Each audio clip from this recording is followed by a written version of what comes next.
प्रसार भारती अभिलेखागार की प्रस्तुति सदाबहार सुनहरे दौर का अनमोल खजाना।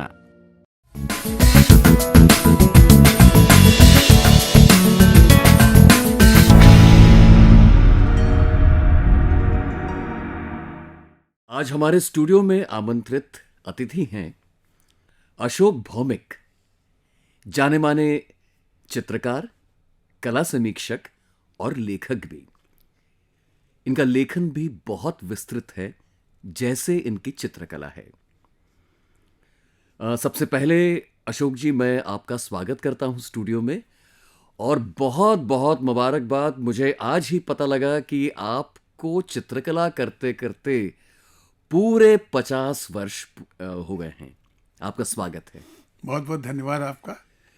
अब देखिए, बातें तो बहुत आ रही हैं, क्योंकि हमारे साथ क्या है कि हम लोग हैं प्रसारण कर्मी। हमें तो आता है सिर्फ शब्दों से चित्र बनाना, लेकिन आपकी जो खास विधा है, और आप जैसे पेंट्स यूज करते हैं, पेंसिल यूज करते हैं, चारकोल यूज करते हैं, न जाने कितने आपके माध्यम और रंग होते होंगे तरह तरह के। तो सवाल मन में बहुत है, एक तो इसको लेके, और दूसरा चित्रकला की जो विधा है, अगर हम वैश्विक रूप से देखें, तब भी मन में कई प्रश्न उठते थे, लेकिन चूंकि पेंटर्स से अंतरंग बातचीत कभी हो नहीं पाई, तो हम सोचते ही रह गए कि किससे पूछें। तो आज इस अंक में हम इस मुलाकात का जरूर फायदा उठाएंगे, कुछ नया जानने के लिए, और मैं बात कर रहा हूं श्रोताओं के बिहाफ पे। तो मैं श्रोताओं को बताना चाहूंगा कि आपकी आपकी तो कई किताबें पब्लिश हुई हैं, लेकिन हमारे इंटरेस्ट की इस समय हमारे पास हैं 2 किताबें, चित्रकला, चित्र और चित्रकार, और दूसरी किताब है भारतीय चित्रकला का सच। अन्य बातों पे तो आएंगे, लेकिन सबसे पहले, चूंकि ऐसा बहुत कम होता है कि प्रसारण से जुड़े लोग इतनी डिटेल की वाली किताब कभी पढ़ते हैं पेंटिंग को लेकर, तो ये पढ़ी, और शुरुआत होते ही एंड्रू वायथ, लुआय कयाली, पामिजियानिनो, पिकासो, जूल्स ब्रेटन से लेकर विस्तृत भारतीय शैलियों के उद्भव तक इसमें जिक्र है। तो सबसे पहले ये बताइए कि अब इसका सार क्या निकलता है। आपने तो मतलब एक विश्व का एक दौरा करा दिया सबको। क्या सार निकलता है इस किताब का? जहाँ तक आपने विश्व के बारे में बात की, चित्रकला दरअसल अगर आप गौर करें, चित्रकला एकमात्र कला ऐसी है जो वैश्विक है। कहने का मतलब, अभी आपने जैसे कहा कि हम शब्दों से चित्र बनाते हैं, जहाँ पे शब्द की बात हम करते हैं तो उसके साथ स्वतः भाषा आके जुड़ती है।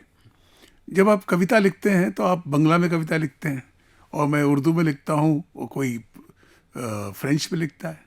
तो इसका मतलब कविता के बावजूद भी हम एक दीवार तो खड़ी करते ही करते हैं भाषा में, एक दूरी तक हम अपनी भाषा में जाते हैं, फिर दूसरी भाषा के जानने वाले लोग उस चीज़ को नहीं समझ पाते। तो एक मनुष्य में, एक इंसान में दूसरे इंसान के बीच में कहीं ना कहीं एक दूरी तो बनती है भाषा से। लेकिन चित्रकला जैसी है कि इसकी कोई भाषा यूँ नहीं है कि अंग्रेज़ी है। मुझे इस संदर्भ में रविन्द्रनाथ टैगोर की एक बहुत अच्छी बात याद आती है कि उन्होंने कहा था कि जब मैं कविता लिखता हूँ तो चूँकि मेरी मातृभाषा बंगला है, तो शब्द मेरे पास बंगला में आते हैं और मैं कविता लिखता हूँ, लेकिन जब चित्र बनाता हूँ तब वो बंगला में नहीं आते। तो मैं उतना ही यूरोपियन आर्टिस्ट हूँ जितना कि यूरोप का आर्टिस्ट है। क्या खूबसूरत। इसका मतलब ये है कि कहीं हमारी समझ में चित्रकला के बारे में प्राय हम लोग बात करते हैं, बहुत सरल आसानी से बात कर लेते हैं कि कलाओं के अंतर संबंध, जैसे कलाओं के बारे में बात करते हुए एक ही सांस पे हम कहते हैं कि रंग कर्म है, संगीत है, फिर साहित्य है, कविता है, संगीत, ये चित्रकला है। ये शायद ऐसा है नहीं। जिन कलाओं का संबंध भाषा के साथ है, जो जुड़ा है, अनिवार्य रूप से जुड़ा है। जैसे कि अगर आप मान लीजिए कि कहीं बांसुरी कोई बजा रहा या रविशंकर के सितार सुन रहे हैं, तो जाहिर है वो बंगला में सितार नहीं है, जाहिर वो भारतीय सितार नहीं है। उसके जो नुआंसेस हैं वो भारतीय भले ही आप कह लें, मुझे लगता है कि इन संकीर्णताओं को, मैं इस शब्द को स्ट्रेस दूंगा, सीमाओं को छोड़ के मैं संकीर्णता कहूँगा, कि चित्रकला उसके कहीं ऊपर है। अगर आप देखेंगे चित्रकला में, कभी आप अभी मुझसे मेरी बात हो रही थी एक सज्जन से, उन्होंने मुगल कला के बारे में बात की। अब एक इतिहास लिखते समय हम उसको कहेंगे कि ये मुगल कला है, इस सदी में अकबर के बाद से ये चित्रकार मुगल कला के कलाकार हैं। उसके बाद हम पहाड़ी कहेंगे, उसके बाद हम राजस्थानी कहेंगे। इस तरह से एक इतिहास की रेखा खींचने के लिए हम सीधे एक के बाद एक खींच सकते हैं। लेकिन जो दर्शक है, जो आम दर्शक है, जिससे इतिहास से कोई लेना देना नहीं है, अगर वो नहीं भी जानता है कि ये मुगल कला है, उसको उसको रिस्पॉन्ड करना चाहिए और उसको अच्छा लगना चाहिए। अच्छा लगने के लिए ये ज़रूरी नहीं है कि उस चित्र की व्याख्या हम करें शब्दों से, क्योंकि जब भी हम शब्दों से व्याख्या करेंगे, जब एक चित्र को हम समझाएंगे कि देखिए इस चित्र में जो है ये फला व्यक्ति बैठा हुआ है, ये राजा था, ये बादशाह था हिंदुस्तान का, और ये इसकी पगड़ी ऐसी है, तो इस पगड़ी से पहचाना जा रहा है, इस मुकुट से पहचाना जा रहा है कि अकबर है। तो ये जो व्याख्या आप कर रहे हैं, हम भूल जाते हैं कि ये व्याख्या हम हिंदी में कर रहे हैं। कहीं ऐसा तो नहीं उस चित्र को हम हिंदी चित्र में तब्दील कर रहे हैं? क्योंकि अगर जो जो जर्मन व्यक्ति है, जो मराठी भाषी है, जो हिंदी नहीं समझता, उसके लिए फिर आपने एक बड़ी दीवार खड़ी कर दी।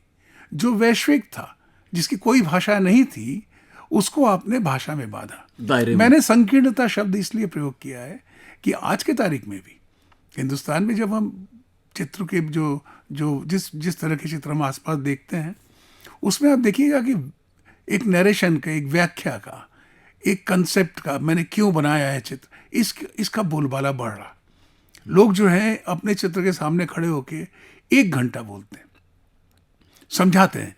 ये जो समझाने वाली बात है, अगेन मैं रविन्द्रनाथ ठाकुर को उद्धृत करूंगा कि उन्होंने कहा था कि चित्र जो है वो समझने की चीज़ नहीं है, वो अनुभव करने की चीज़ है।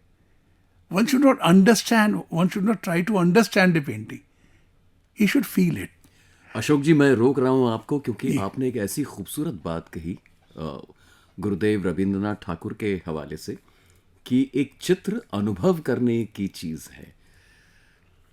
मैंने आपकी पेंटिंग्स देखी और मैं तो एक आम दर्शक हूं, एक आम व्यक्ति हूं। मैं देर तक उन्हें निहारता रहा। मुझे पेंटिंग की समझ नहीं है। क्या आप चाहेंगे कि आपकी पेंटिंग्स जो लोग पेंटिंग करना जानते हैं वो देखें, या मुझ जैसे अनभिज्ञ लोग भी, या मेरे जैसे तो हजारों हैं?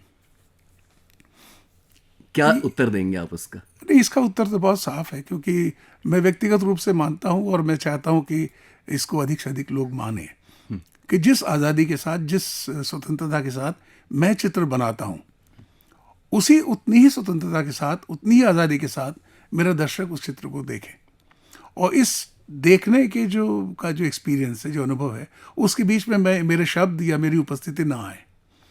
क्योंकि चित्र को हम कैसे देखें ये मैं नहीं तय कर सकता। अगर मान लीजिए कि मैंने एक चित्र बनाया और उसके नीचे मैंने शीर्षक दिया कि एक अतीत की एक शाम, मान लीजिए मैंने लिखा, या किसी वसंत में ऐसा लिखा, तो मुझे बड़ी खुशी होती है कि साहब क्या खूबसूरत मैंने इसका शीर्षक बनाया।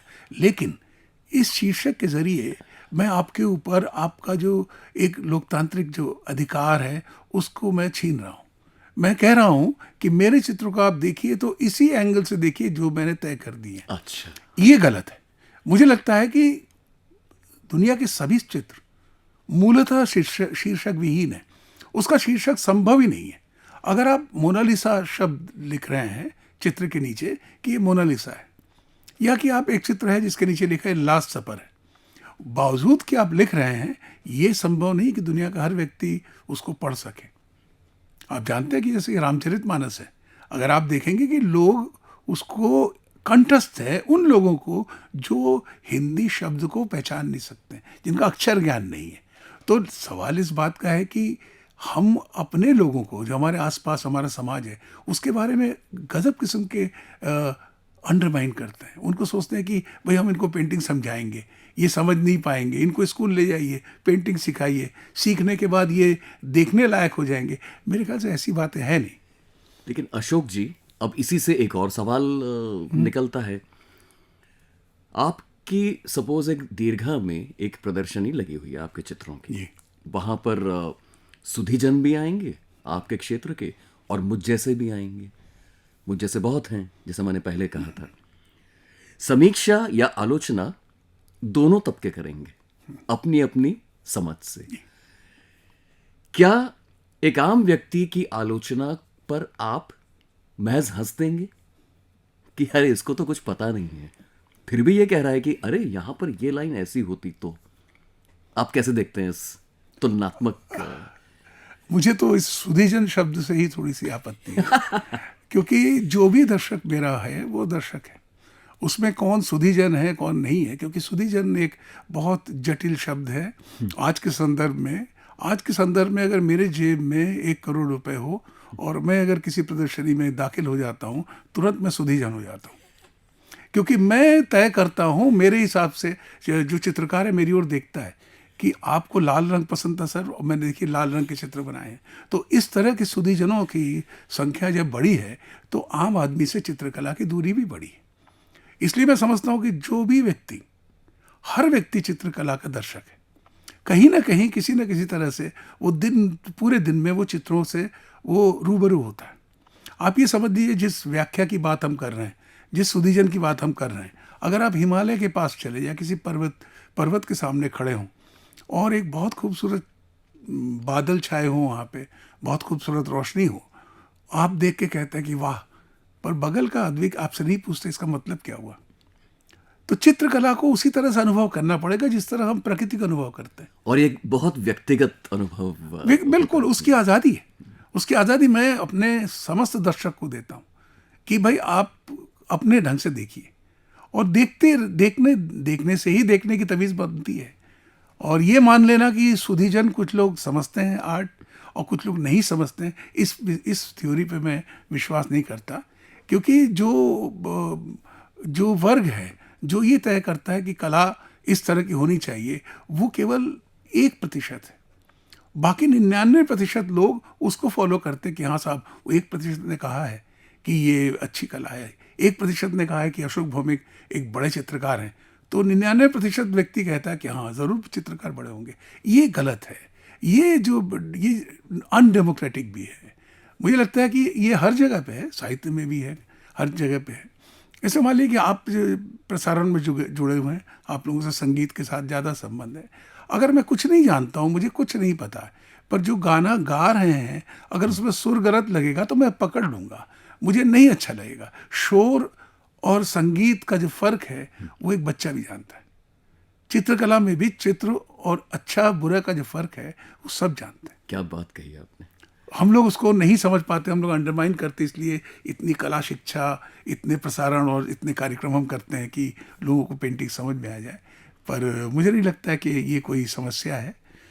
जी अशोक जी, आपसे बातचीत करते करते मेरा एम्बिशन थोड़ा बढ़ता जा रहा है, लेकिन उसमें हुआ क्या कि समीक्षक बनने की ललक ने मुझे एक मूल प्रश्न से ही दूर कर दिया, और वो मूल प्रश्न है आपकी अपनी विशिष्ट शैली या शैलियाँ, स्केचिंग। क्योंकि मैंने 2-3 तरह का, जितनी मुझे समझ थी, जो पेंटिंग्स देखी आपने, तो क्या हम उनको वर्गीकृत कर सकते हैं कि आपकी अपनी एक शैली इसको कन्फर्म करती है? इस संदर्भ में मुझे आज भी एक सुबह में पढ़ रहा था, अभी हमारे बीच से ए रामचंद्रन नहीं रहे, इतने बड़े चित्रकार थे। उन्होंने एक जगह पे कहा है कि मैं सोचता हूँ कि हर चित्रकार की अपनी निजी शैली हो। हालांकि संभव नहीं है, पर ये आदर्श स्थिति होगी कि हर चित्रकार की निजी शैली होगी। ये काफ़ी एडवांस है, ये काफ़ी प्रगतिशील विचार है, क्योंकि जो कला चलती आई है, जो लोक कला में आई है, उसमें आप देखेंगे कि एक शैली है, उसी को 100 लोग फॉलो कर रहे हैं। आप अगर दूर से भी देख लेंगे कि 200 साल पहले के बना हुआ वारली का चित्र हो और उसके ठीक बगल में आज जो वारली का चित्र बना है उसको देख लेंगे, दोनों में कुछ फ़र्क नहीं पता चलेगा। क्योंकि उसमें फ़र्क इसलिए नहीं है क्योंकि अगर वारली बनाना है आपको तो उसकी एक विशिष्ट शैली है, उसी का अनुकरण करना है। लेकिन जो चित्रकला में जो शहरी जो चित्रकार हैं वो ऐसा नहीं करते हैं। वो अपने अपने टूल्स, अपने टेक्निक, अपने सब कुछ विकसित करते हैं, और शायद इस प्रक्रिया में कुछ लोगों को अपनी शैली भी हासिल होती है। जहाँ तक शैली का सवाल है, ये सेकेंडरी होती है, ये बाद में आती है। पहले ये तय करना पड़ता है कि हम करना क्या चाहते हैं। और जैसे कि मैं मानता हूँ कि चित्र बनाने के पहले चित्रकार को बनना पड़ता है। अच्छा। एक व्यक्ति, पहले आम व्यक्ति है, वो ये तय करता है कि मैं चित्र बनाऊंगा, और केवल ये तय करने से नहीं होता है, उसकी दृष्टि होती है, वो स्केचेस करता है, वो जाके प्रैक्टिस में पहले स्केचेस करता है। वो मेरे साथ ये हुआ कि मैं जब इस प्रक्रिया से गुजर रहा था, तो मैंने जहाँ पे जो लेबर कॉलोनी के, जो लेबर चौराहे में जो लोग आते हैं, जो मजदूर आते हैं, जो दिन भर के लिए काम करने के लिए आप उनको पैसे दे के ले सकते हैं, या जो भिखारी हैं, इनको मैं स्केच करता था। और इस जो मेरी, ऐसा क्यों हुआ मुझे नहीं पता, पर मैं बहुत सुंदर चीज़, एक गुलाब, एक बहुत खूबसूरत महिला, इन सब को स्केच नहीं करता था। तो इसने मेरे रास्ते तय किए। जब और आगे बढ़े तब मुझे लगा कि वाटर कलर जो है मेरे लिए ज़्यादा काम का नहीं है। और क्यों? मुझे लगा कि वो सॉफ्टनेस है उसमें, और इसलिए ऑब्वियसली उसके बगल में मेरे पास एक शार्पर, एक बहुत ही डेफिनेट किस्म का माध्यम उपलब्ध था, वो था पेन एंड इंक। वो आप जेब में भी पेन लेके चलते हैं, कागज़ बनाते चले जा रहे हैं। मैं साइंस का स्टूडेंट था, पेंटिंग करने को उतना समय नहीं मिलता था। तो हम लोग यही करते थे कि भाई जो स्केच पैड है उसमें पेन से बना रहे हैं, तो पेन से बनाते हुए एक शार्पनेस अपने आप आती चली गई। जब दो रेखाओं के बीच का जो स्पेस है उसको भरने की बात आई, तब हमने उसी पेन से क्रॉस हैच किया।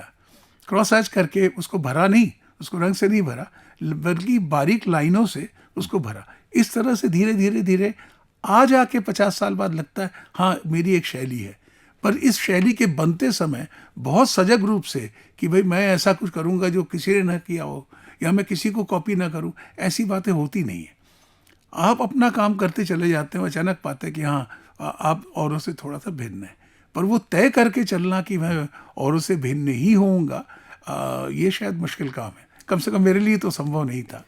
थोड़ा सा विषयांतर करता हूँ, लेकिन बहुत ही प्रासंगिक मुझे लगता है ये प्रश्न। हर विधा की अपनी अपनी एक छाप होती है, एक असर होता है, ख़ासतौर से अपने पारिवारिक जीवन पर। एक पेंटर की ज़िंदगी में आप चाहें तो मुझे उत्तर ना दें, आपको लगे कि ये ज़्यादा ही संवेदनशील सवाल है, लेकिन पारिवारिक इसको पटल पर रख के देखा जाए तो घर का माहौल कैसे रहता है? परिवार के अन्य सदस्य इस विधा की ओर कैसे देखते हैं? मुझे लगता है कि मैं इस मामले में भाग्यशाली था, क्योंकि मेरा जन्म एक बंगाली परिवार में हुआ था।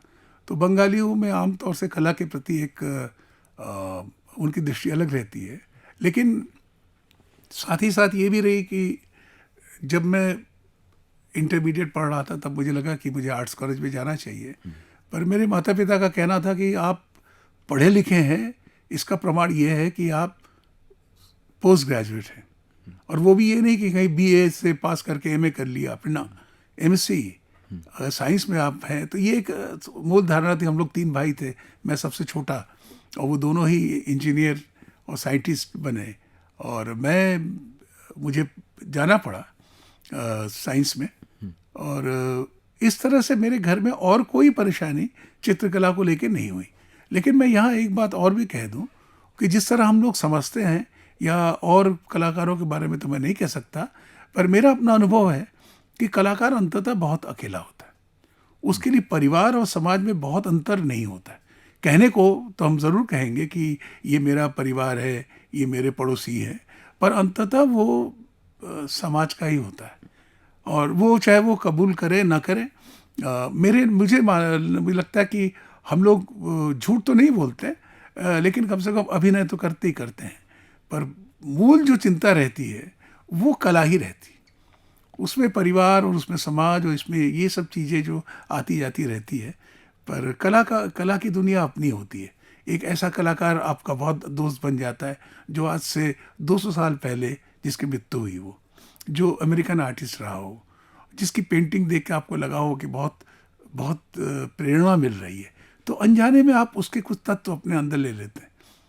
और जो आलोचक होंगे वो शायद कहें कि भाई इन्होंने तो उससे नकल की। नकल नहीं है, वो स्वतः अंदर आ जाती है। और हो सकता है कि आप उसको अपने चित्रों में ना ही लाएं, लेकिन आपके देखने का जो तरीका है उसमें उसको प्रभावित करते हैं। इस तरह से कलाकार बनता है। उसमें परिवार, समाज का एक हद तक तो रोल है, पर इस दिशा में ये बहुत अकेली लड़ाई नहीं, है। उनका समर्थन समर्थन और वो तो खैर है ही है। मैं इस मामले में भाग्यशाली हूँ कि मुझे पूरा समर्थन मिला। और यहाँ तक कि जहाँ तक ये एक्सपेंसिव आर्ट है और इसमें मटेरियल का कॉस्ट होता है, घर का भी काफ़ी जगह भी आप घेरते हैं, और उसके बावजूद भी जब परिवार आपकी मदद करता है कि भाई जो मान ली कोई चीज़ खरीदनी है, एक प्रेशर कुकर खरीदना है या कुछ खरीदना है, उसको पोस्टपोन कर देते क्योंकि सामने एग्जीबिशन है। जब मैं नौकरी करता था, जो बोनस के पैसे थे, कई साल बीत गए, बोनस के और एलटीसी के जो पैसे होते थे वो मेरे एग्जीबिशन में जाते थे। तो ये ऐसा तो है निश्चित रूप से। अशोक जी, कला विमर्श हो ही रहा है तो एक और सशक्त हस्ताक्षर जो है भारतीय चित्रकला का सच, जो किताब है आपकी दूसरी, उसको मैं मानता हूं कि थोड़ा चूंकि एकेडमिक है, तो अगर मैं पढ़ूं इसको तो शायद मैं इस विषय में भी बहुत कुछ जान पाऊंगा। लेकिन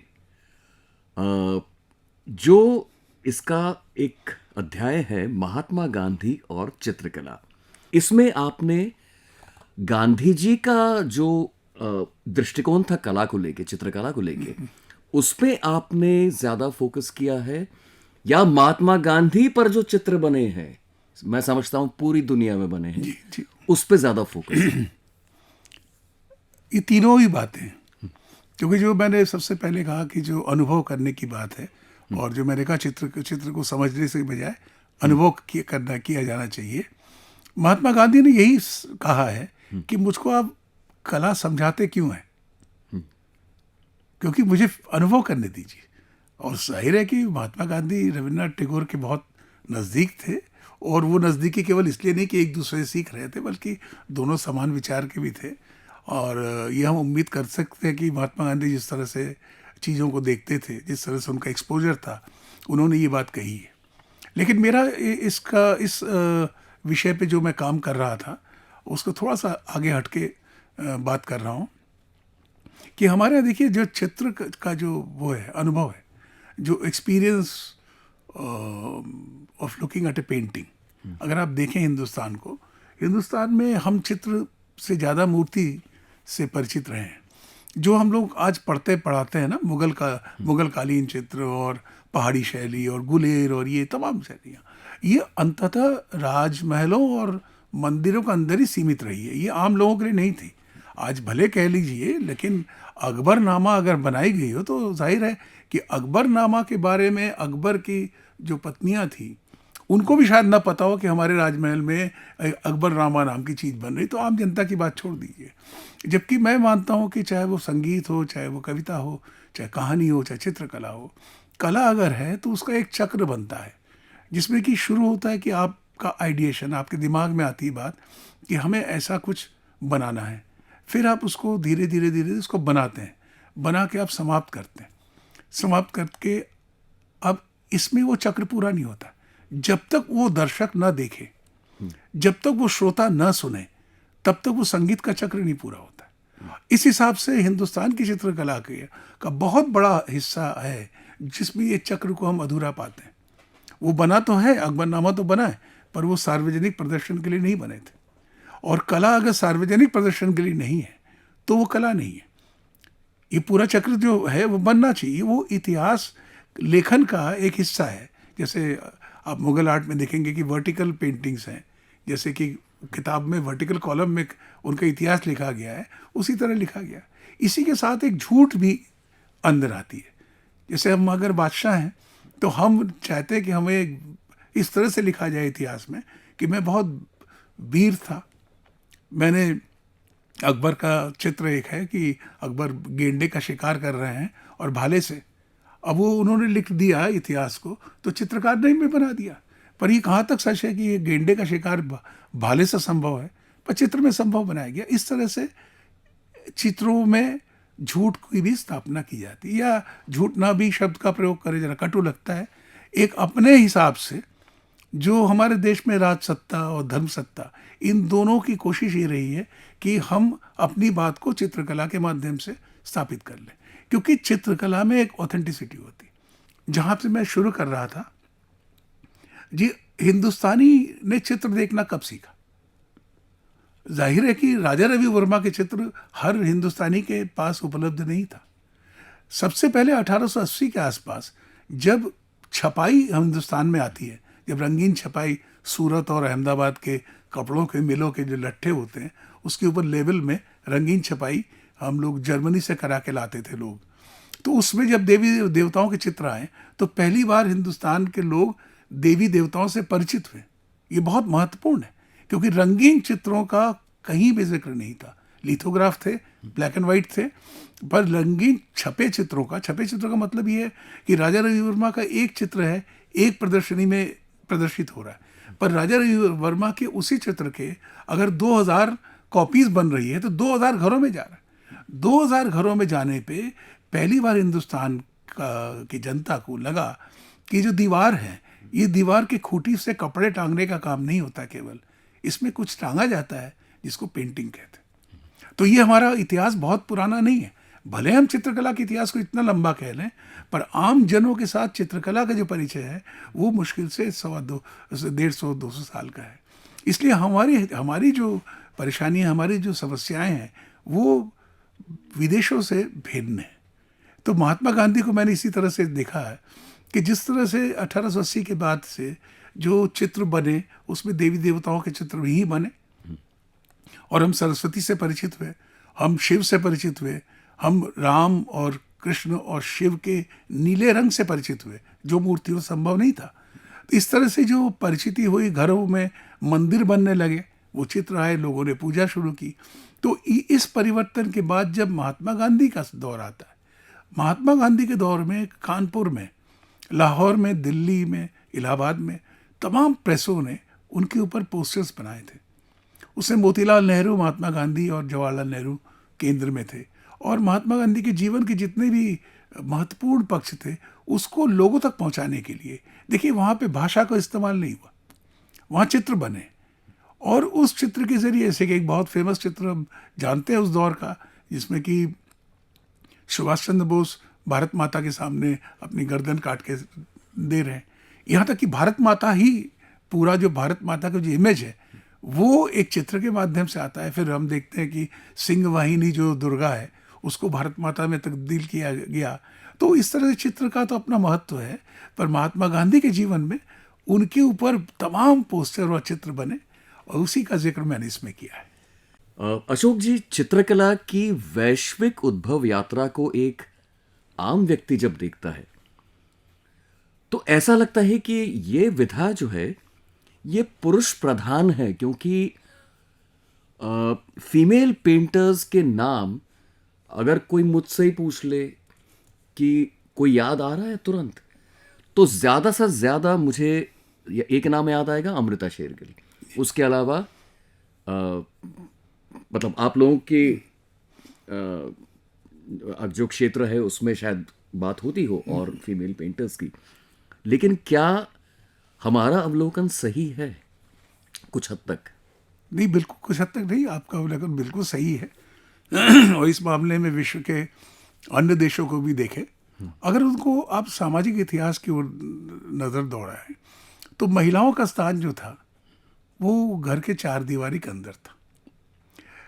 ये तो सच है कि चित्रकार नहीं है, लेकिन ये भी सच है कि चित्रों में जितनी महिलाएं आई हैं उतनी महिला चित्रकार नहीं है। पुरुषों ने चित्र बनाए हैं, उसमें बार बार महिलाओं का चित्र है। और हमारे हिंदुस्तान में या दुनिया में जब भी श्रम का सवाल आया है, आप जब भी देखेंगे, चाहे वो किस खेत में हो, चाहे फैक्ट्री में हो, चाहे सड़क बनाने में हो, तो महिला और पुरुष दोनों एक साथ काम कर रहे हैं। इसके चित्र हमें बार बार मिलते हैं, केवल हिंदुस्तान में नहीं, दुनिया के हर जगह मिलते हैं। तो ऐसा नहीं है कि पुरुष ने ये चाहा कि महिलाएं ना आए, लेकिन मुझे लगता है कि पूरा विश्व का जो कला इतिहास है उस पर अगर न भी बात करें, कम से कम अगर हिंदुस्तान का कला इतिहास जो है वो हिंदुस्तान की आधी आबादी का इतिहास है। जैसे अब खजुराहो को ले लीजिए, खजुराहो के बारे में हम सब जानते हैं, खजुराहो में बहुत खूबसूरत मूर्तियां हैं और उसको सुंदर सौंदर्य को केंद्र में रख के उस पर बात की जाती है। लेकिन आप ये कभी हमने सोचा नहीं कि जब ये मूर्ति बन रही थी, इसमें कामसूत्र के या कोई भी जो बने महिला को जिस तरह से हमने रिप्रेजेंट किया आर्ट में, क्या उन महिलाओं से पूछा गया था? क्या वो उनसे पूछा गया था कि भाई आपका चित्रण इस तरह हो रहा है, या उनकी आवाज़ थी कि नहीं हमारा चित्रण इस तरह से नहीं होना चाहिए? जितने भी सिद्धांत हैं जो तंत्र कला में है, जिसमें कि नारी को केंद्र में रख के तमाम तरह के विचार हैं, उसमें भी महिलाओं का योगदान नहीं है। चित्रकला तो छोड़ दीजिए, मैं विचार की बात कर रहा हूँ, उसमें भी कहीं महिलाओं का योगदान नहीं है। ये घातक रहा है। इसने हमारे देश की कला को एक अपूर्णता भी दी है। हम इसमें कतई हम नहीं कह सकते हैं कि जो हमारा इतिहास है वो हमारे भारतवर्ष की कला का इतिहास है। इसका 50% आबादी का इतिहास है, बाकी का तो हमें पता ही नहीं है। आप चाहे मुगल आर्ट देख लीजिए, चाहे कहीं भी देख लीजिए, उसमें राजा के बगल में बैठे हुए कोई महिला दिख जाए, अदरवाइज आपको उनको केंद्र में नहीं है। केंद्र में तब वो आते हैं जब वो देवी रूप में आते हैं। अब जब वो सीता बन के आएंगे तब आएंगे, जब राधा बन के आएंगे तब आएंगे, इसके अलावा नहीं है। तो अशोक जी, वर्तमान में क्या मतलब महिलाएं इस कला में अब मतलब उनका प्रवेश हो चुका है? वर्तमान में तो है ही है, इसके पहले भी देखिए। मैं बहुत ज़रूरी बात यहाँ कहना चाहता हूँ कि हिंदुस्तान की कला के बारे में जैसे मैंने बात की कि पिछले अगर आप 2000 साल का इतिहास देख लें, चाहे आप अजंता देख लीजिए, चाहे कहीं देख लीजिए, उसके पीछे जितनी भी कलाएं हैं, जितने भी चित्र हैं, उसके मूल में उसकी कला की व्याख्या है। यानी कि कोई कथा है, उसका चित्रण है। मतलब अगर आप पेंटिंग एंड इलस्ट्रेशन में अंतर कर पाएँ तो आप देखेंगे history of Indian art is essentially the history of Indian illustration. जैसे कि जातक कथाएं हैं, जो चित्र अजंता में बने हैं वो जातक कथाओं का है, मतलब कथा चित्रण है। वो वहाँ से लेके अगर गीता प्रेस तक आप चले आते हैं तो उसमें भी आप देखेंगे कथा है, कथा का चित्रण है। लेकिन इंडिपेंडेंटली एक पेंटिंग के बनने में राजा है या रानी है, देवी है या देवता, इन चार के अलावा आम आदमी कहीं उपस्थिति नहीं है। और अगर है भी तो वो संदर्भ है कि ये जो है अकबर का वो था, मंत्री था, उसका चित्र है। अब हम आते हैं इसमें अमृता शेरगिल की भूमिका। अमृता शेरगिल की भूमिका को अभी तक हम लोगों ने पहचाना नहीं। हिंदुस्तान के 3000 साल 2000 साल के इतिहास में सबसे महत्वपूर्ण चित्रकार अमृता शेरगिल है और रविंद्रनाथ टैगोर है। चूंकि इन लोगों ने अपने चित्र में कहीं पे भी कोई संदर्भ नहीं रखा। अगर वहाँ पे 3 लड़कियां हैं, 3 सिस्टर्स हैं, तो हमें नहीं पता कि उनका नाम क्या है, वो कहाँ से है। अगर वो माँ बैठी है 2 बच्चे को लेके, हमें नहीं पता है कि वो माँ कहाँ से आई, बच्चा कहाँ से आई। यानी कि चित्रकला को संदर्भों से मुक्त करना, ये पहला जो काम है, ये अमृता शेरगिल ने किया, ये रविंद्रनाथ टैगोर ने किया। तो हिंदुस्तान की कला में महिला का अगर योगदान है तो मैं मानता हूँ कि सबसे महत्वपूर्ण योगदान महिला का ही है, जिसने कि हमें बताया कि चित्रकला का परिसर जो है वो केवल राजा रानी, देवी देवता या कहानियों को व्यक्त करने का या चित्रण करने का माध्यम नहीं है। ये अपने को अभिव्यक्त करने का भी माध्यम है, जहाँ संदर्भ नहीं होंगे दर्शक खुद तय करेंगे कि हम क्या देख रहे हैं। क्या हुआ? यहाँ पर मैं ज़रा सा आपको देश की सीमा के बाहर ले चलता हूँ, ख़ासतौर से मध्यकालीन यूरोप या उसके बाद का थोड़ा सा। एक उत्सुकता एक आम व्यक्ति को ये हो सकती है कि पेंटिंग, चित्रकला के साथ न्यूड कह लें या इरोटिक कह लें, ये तत्व जुड़े रहे हैं हमेशा। मतलब बड़े बड़े पेंटर्स की कलाकृतियां देखें तो मनोवैज्ञानिक इसको अगर हम एक प्रिज्म से देखें तो क्या ये इसको सौंदर्य बोध से जोड़ सकते हैं, व्याभिचारिकता से जोड़ सकते हैं, या कोई गहन मनोवैज्ञानिक पहलू ही अभिव्यक्त हो रहा है यहाँ पे? मैं एक तरफ क्रिस्टीनाज वर्ल्ड है आपके पास, तो दूसरी ओर चलिए पिकासो का कोई बनाया हुआ इस तरह का। मेरा अपना मानना ये है कि एक बहुत बड़ा हिस्सा, मैं पूरे के बात नहीं कर रहा, एक बहुत बड़ा हिस्सा जो है, चाहे हिंदुस्तान हो चाहे बाहर हो, वो राजाश्रित कला रही है। तो जिस मनोविज्ञान के बारे में बात कर रहे हैं, उसी मनोविज्ञान से खजुराहो है, उसी मनोविज्ञान से बड़े बड़े न्यूड पेंटिंग है, और उसी मनोविज्ञान से मिनिएचर है। अब मिनिएचर शब्द का मतलब ये है कि छोटी पेंटिंग, यानी छोटी भी ना कहें, क्षुद्र कहें, सूक्ष्म। छोटी पेंटिंग है। छोटी पेंटिंग और एक म्यूरल में, म्यूरल मतलब एक भित्ति चित्र में फ़र्क क्या है? भित्ति चित्र 20 लोग एक साथ उस चित्र को देखते हैं, और मिनिएचर का मतलब है कि एक आदमी एक अकेला देखता है। इसलिए आप देखेंगे कि मिनिएचर, राजस्थानी मिनिएचर और पहाड़ी मिनिएचर, कई मिनिएचर आर्ट में आपको वो इरोटिसिज्म दिखता है। That is for individual pleasure, वो सार्वजनिक नहीं है। वो सार्वजनिक अगर नहीं है और व्यक्तिगत सुख के लिए है, व्यक्तिगत आनंद के लिए, तब वो मनोविज्ञान बीच में आता है कि वो मनोविज्ञान उनका है जो समर्थ लोग हैं, जो राजा हैं, जिनके पास पैसा था, जिन्होंने स्पॉन्सर किया, स्वतः जनता के बीच से न्यूड आए हैं। जैसे मैं आपको छोटी सी बात करके अपनी बात खत्म करना चाहूँगा कि अगर आप बिहार के ग्रामीण अंचल में जाएं, वहाँ पे शादी ब्याहों में कई प्रतीक चिन्ह इस्तेमाल करते हैं वो, जो कि अगर उसकी व्याख्या की जाए तो भयानक इरोटिक है। उसमें मेल फीमेल, उनके रिलेशनशिप, उसके बाद उनके आने वाली पीढ़ी का जन्म देना, इनका जिक्र है, लेकिन उसमें कहीं फिजिकलिटी नहीं है, क्योंकि वो कला महिलाओं द्वारा बनाई गई है। और जहाँ पे पुरुष ने बनाया है, ये मैं मोटे तौर पे, मोटी लकीर से मैं एक्सप्लेन कर रहा हूँ, हालांकि इतना सरल नहीं है, पर हिंदुस्तान की कला में भी अगर देखेंगे, जो फोक आर्ट, जहाँ पे महिलाओं ने मूल रूप से बनाया, आपके वारली में आपको नहीं मिलेगा। वारली का तो स्ट्रक्चर ही, एनाटॉमी ऐसा है कि जहाँ पे आप बहुत ज़्यादा मांसल या कोई फिजिकलिटी आप नहीं ला सकते हैं। लेकिन आप और भी जो कलाएँ हैं उसमें देखेंगे, कहीं पे भी ये न्यूडिटी या इरोटिज्म बहुत कम दिखाई पड़ता है, और इसलिए भी दिखाई पड़ता कि वो कलाएं मूलतः महिलाओं द्वारा रची जाती रही हैं।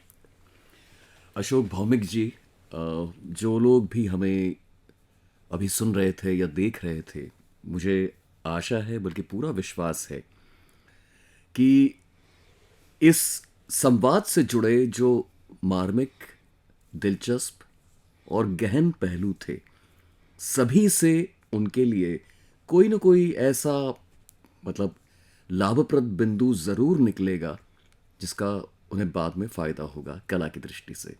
आप स्टूडियो में आए, आपका बहुत बहुत धन्यवाद। धन्यवाद आप सबका। नमस्कार।